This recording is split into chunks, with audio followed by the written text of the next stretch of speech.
Olá, eu sou a professora Lídia e hoje na aula de número 24 do terceiro ano do ensino médio, a gente vai falar um pouquinho sobre a radioatividade ainda e essa parte tecnológica da radioatividade aplicada na área da medicina. Já falamos disso em algumas aulas, mas como exemplo, exemplos de aplicações. Hoje a gente vai tratar especificamente desse tema em alguns exames, como que funciona.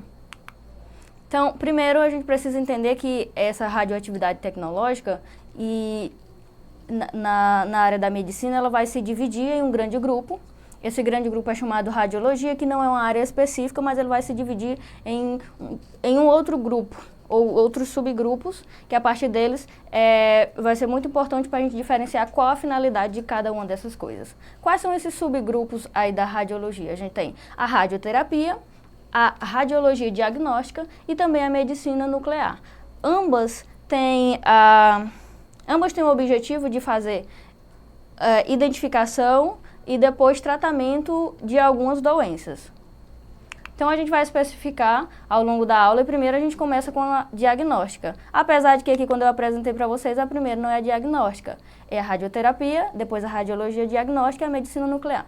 A gente vai começar com a diagnóstica porque ela é a primeira e a partir dela que a gente vai utilizar as outras para tratamento e algumas interferências. Mas primeiro você tem que identificar a doença ou problema, seja lá qual ele for. Então a radiologia diagnóstica ela consiste na utilização de um feixe de raio-x para a obtenção de imagem no interior do corpo em uma chapa fotográfica, em uma tela fluoroscópia e ainda em uma tela de TV. O médico, ao examinar uma chapa, pode verificar as estruturas anatômicas do paciente e descobrir a existência de qualquer anormalidade. Então é o quê? Radiação. É emitido esses raios e a partir dali faz a identificação de alguma mudança, digamos, na estrutura anatômica de uma pessoa, para motivo de identificação mesmo. Essa radiologia diagnóstica, a princípio, ela é apresentada em uma chapa, então eu trouxe aqui para vocês duas possibilidades. Essa amostra em uma chapa, a gente tem superficial, que vai mostrar essa dimensão de comprimento e largura, mas a gente não tem uma imagem ainda tridimensional. Essa segunda imagem, não, a gente já tem já pode ver e fazer uma análise tridimensional, mas ainda não é essa primeira tomografia que a gente viu, que no caso aí já seria uma tomografia computadorizada, que vamos ver um pouquinho mais na frente. Então, ó, para visualizar alguns órgãos do corpo humano, nem sempre isso é possível, porque a gente vai ter várias camadas de tecido ali que serão ultrapassados por esse raio e vai gerar uma imagem. Só que aí tem algumas coisas que se pode fazer para poder ver algumas áreas específicas. E como é que faz isso? Aplicando alguns compostos no corpo humano, por exemplo, injetar ou inserir, eles vão chamar de contraste, que pode absorver mais ou menos raio-x. E é usado como contraste para verificar e fazer análise de algumas doenças aí. Que compostos são esses que são aplicados para essa identificação? Eu trouxe aqui o iodo, compostos de iodo, que são injetados no fluxo sanguíneo para se obter, por exemplo, se você quer verificar a imagem de artéria. Então, o que ele vai fazer? Ele pode absorver mais ou menos raio-x e a partir dali fazer a identificação desse fluxo sanguíneo. E verificar a imagem das artérias. E outro exemplo são o composto de bário, que são também aplicados e são tomados para radiografar o trato intestinal, esôfago, estômago. Então, depende, o composto a ser aplicado depende do objetivo ou do que quer se identificar nessa tomografia. E essas imagens, elas são apresentadas através de TV ou através daquela chapa para fazer a verificação.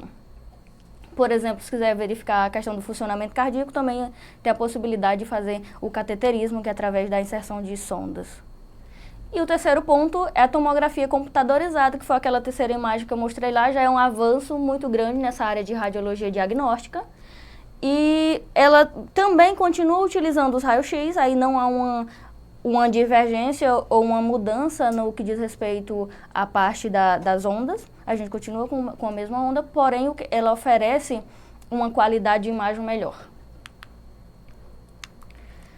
A radioterapia. A radioterapia, aqui no caso, digamos que já foi identificado através da radiologia, e a radioterapia ela pode ser usada já como um tratamento para solucionar possíveis problemas. Então, a radioterapia ela é utilizada no tratamento, por exemplo, de tumores, principalmente os malignos, e baseia-se na destruição dele pela absorção da radiação. O princípio básico utilizado maximiza o dano no tumor e minimiza os danos dos tecidos vizinhos normais, o que segue irradiando os tumores de várias direções. Quanto mais profundo o tumor, mais energética deve ser a radiação.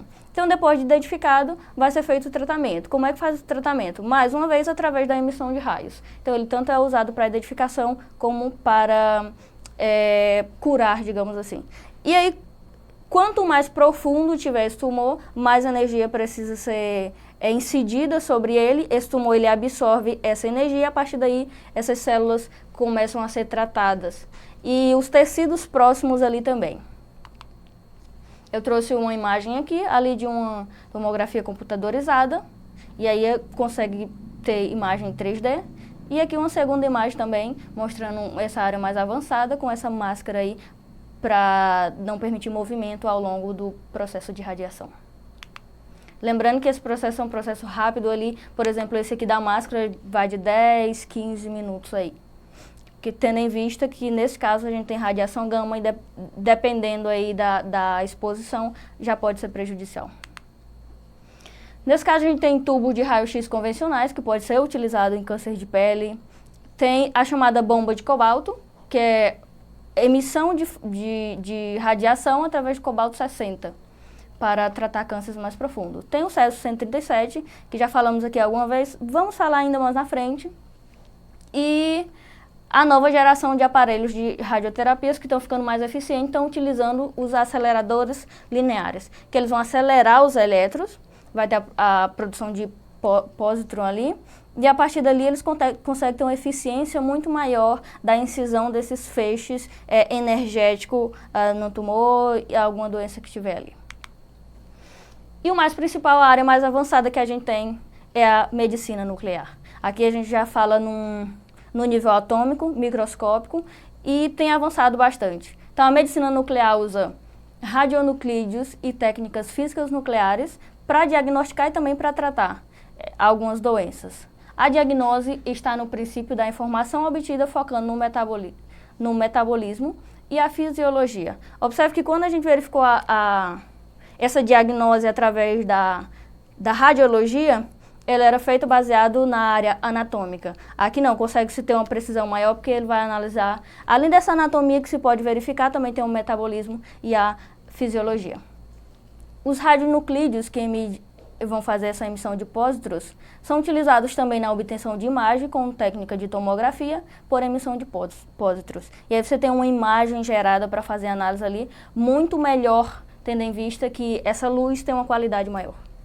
A dose de radiação devido ao exame de medicina nuclear geralmente não é uniforme no corpo todo. Isso aí é muito importante. Por quê? Se tem um tumor em determinada área e é emitido, outros tecidos ali próximo poderiam ser afetados e células boas poderiam morrer, por exemplo.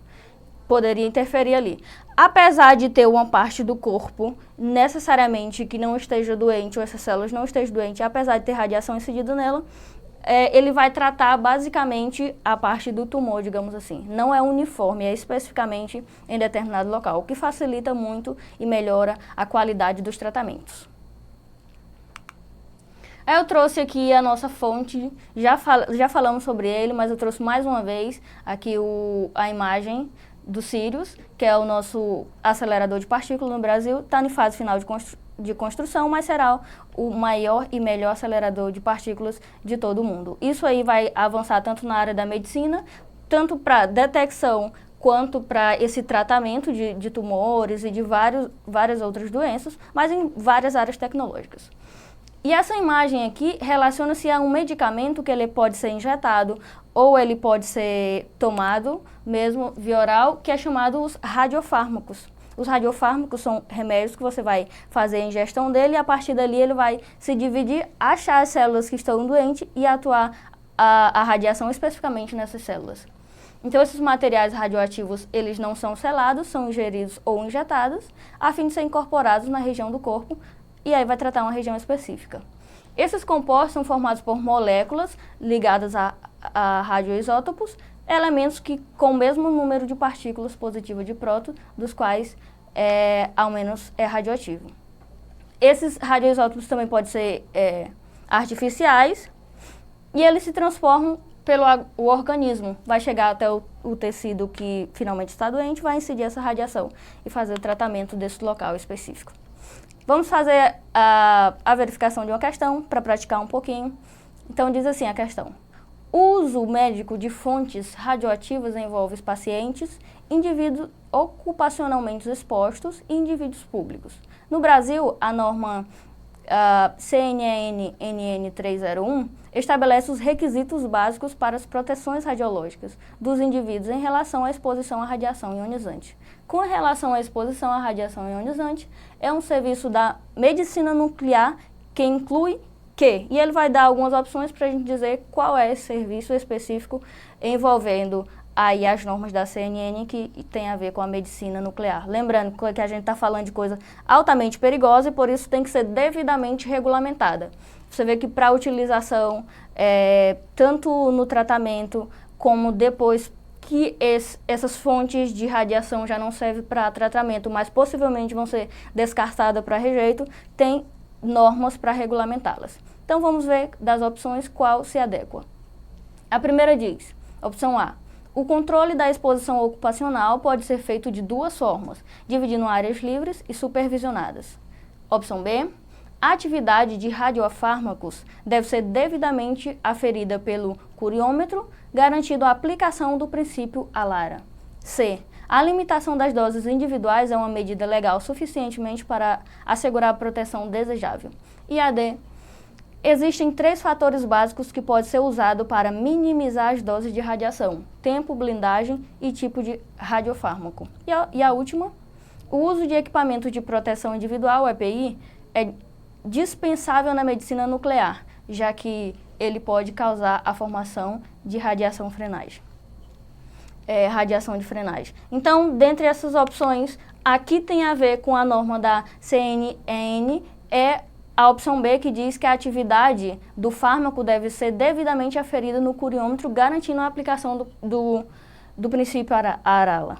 E que princípio é esse? É um princípio que vai falar de segurança, de norma de segurança, e diz o seguinte: tão baixo quanto razoavelmente indetectável. Então é para garantir justamente que essa radiação não venha causar problemas aí. Então na aula de hoje a gente tratou um pouquinho mais sobre esses efeitos e essas aplicações da radiação na medicina. Eu espero que você fique comigo até as próximas aulas, ok? Acesse a plataforma Eduque, lá terá mais outras questões e outras aulas. Até mais!